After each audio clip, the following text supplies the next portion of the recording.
Breaking the wall to talk with nature. Tim Rademacher, Witness Tree Project, United States. Hey Tree, how are you doing?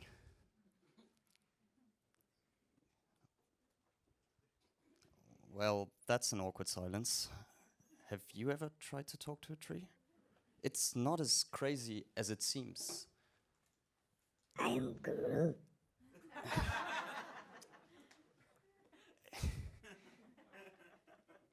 A few years ago, I realized trees were talking all along, but we weren't listening. Trees were telling us a salient story about surviving climate and biodiversity crisis. But we didn't know how to listen to them. Science had told me to see more than meets the eye, to interpret data, and to unravel the untold stories of our changing environment. More importantly, science had told me and given me the tools to share that story with other people. At Harvard Forest, where I was working, we measured all sorts of things around trees: temperature, precipitation, direct and diffuse radiation. A bunch of measurements that were crucial for our science. But they were gibberish to most people.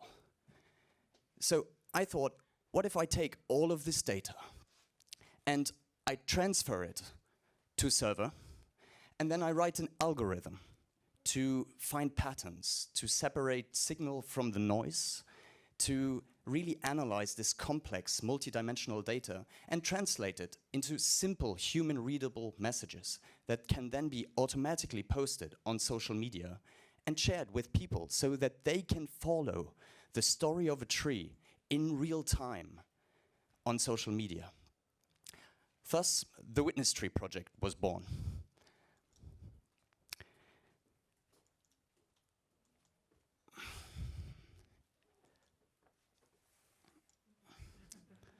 What started as a side project has exploded overnight.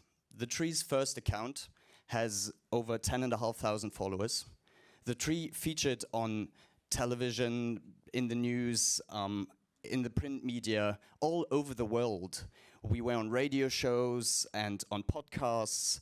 We inspired other projects like Bowie the Birch, which is a talking tree in England now. And I took a step back and I thought, how can we use this technology as an ambassador to teach kids in marginalized communities, in urban communities in particular? So I started working with teachers, and we've been running teacher workshops now to try to use this technology of the talking tree to create lesson plans about climate change, about how a tree grows. Most importantly, the tree told compelling stories. On the 21st of July 2019, I was sitting on my porch. It was a pretty hot day, I was eating ice cream, but thinking nothing special when I received a notification on my phone from the tree's account. The message read as follows. Yesterday, it was very hot. With a daily average of 27 degrees, it was the 24th hottest day I can remember.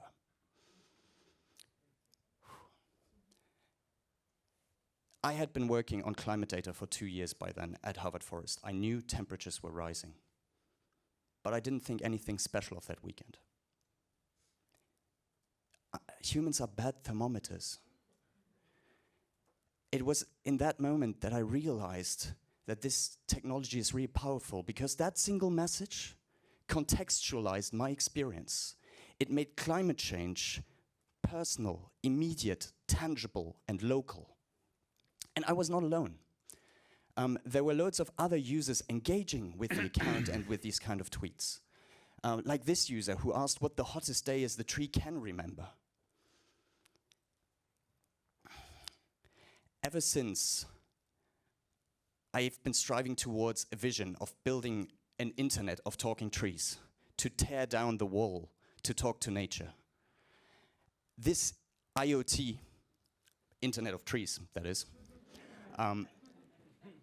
enables us to communicate with nature, tearing down that wall in the hope that it will help us care for and protect what is left.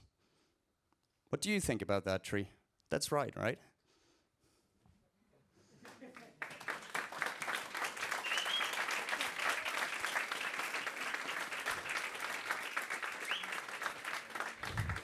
I will join you too on the stage here. I mean, my first question was, of course, like, do they have a name? This particular one doesn't have a name. It had to be a stand-in. I wanted to bring the original, but it was difficult to get the over 100-year-old oak tree from Harvard Forest out here. So that's a compromise. That's all right. Daryl. So my question is about the community building aspect of this. So you created the Internet of Trees. Have you created opportunities for communities and marginalized communities to start having conversations that then leads to action on their end?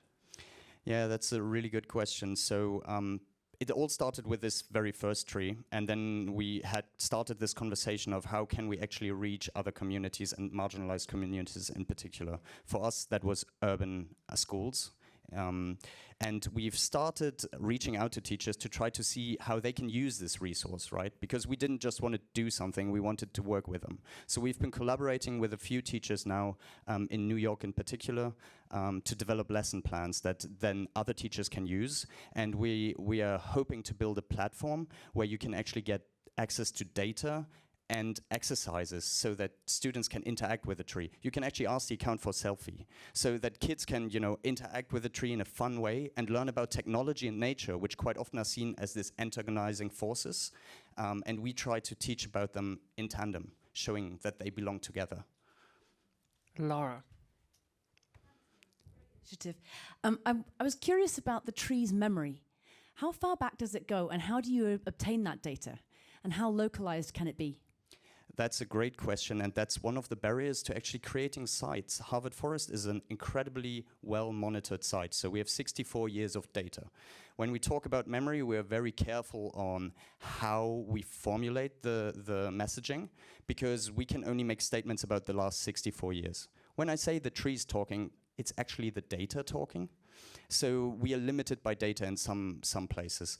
We are working on developing a sensor kit that provides a minimal set of basic measures that can then be installed, hopefully at some point even at schools by the kids themselves, so that they can learn about the senses and how they measure things.